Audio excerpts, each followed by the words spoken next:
I went on a Tinder date some time ago while I was adjusting to a new city I had moved to. I didn't really know anybody there, so I used some online dating apps to see the dating scene around town. I landed one from a girl that seemed just like an artsy hippie type of girl. We had a few exchanges through the Tinder app and then decided to meet up for a drink. I picked her up at her house and she greeted me at the door and gave me a hug. She said the name of a local bar she wanted to go to for us to chat and get to know each other. I told her I would drive and proceeded to my car. The first red flag I noticed was when I walked to my car and opened the door, she had just followed me to the driver's side and was standing behind me staring.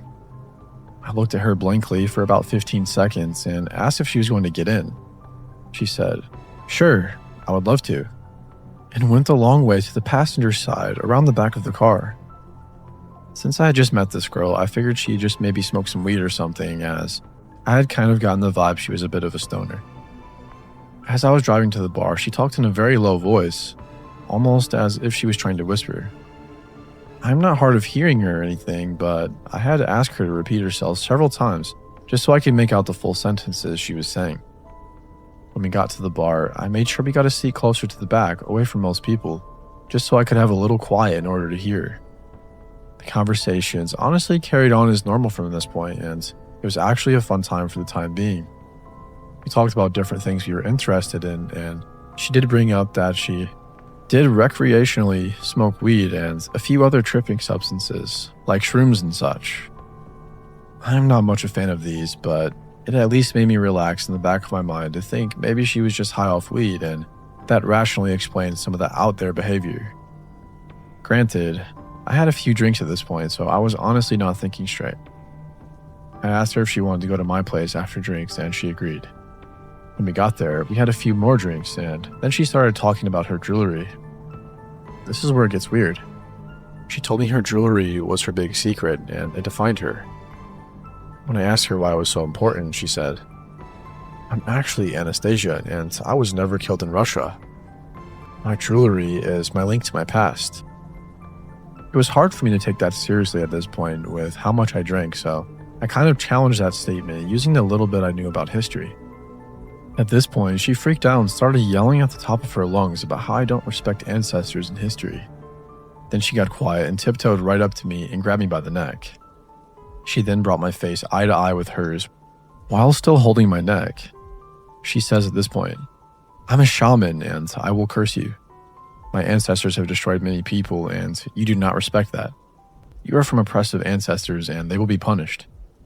Then she put her hand in a whiskey glass and made a cross on my face and kissed my forehead. At this point, I started to sober up a little. I talked her into calming down, telling her I was only joking.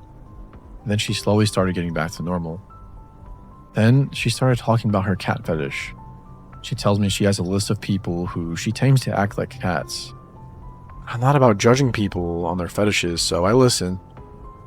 She then tells me about all the things she does to them and starts acting like a cat in my living room. If she had not yelled at me earlier on, I might have been almost turned on by it. My red flags in my head were tingling like crazy at this point, so I just listened and tried not to set her off. She noticed sage on my kitchen counter and asked me to light it and bless the house. I use sage to make my house smell better occasionally. It's kind of a ritual I like to do, but it's mine and my own.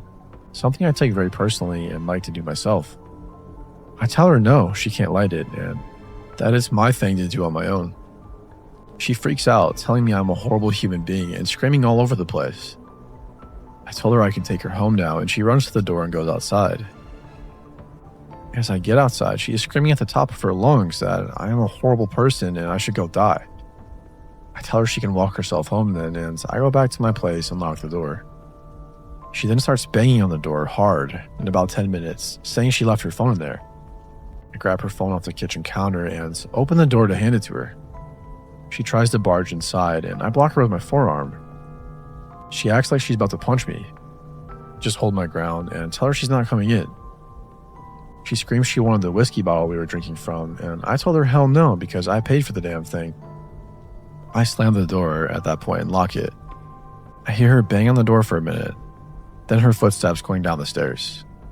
I waited about an hour and then went walking outside to see if she was still hanging around. I didn't see her, nor did I ever see her again after that. I know this is probably not the scariest encounter ever, but for the next few nights, I was creeped out. Always walking around the area I lived to make sure she wasn't hanging around. Honestly, I hope she's okay wherever she is, but I hope to never see her again.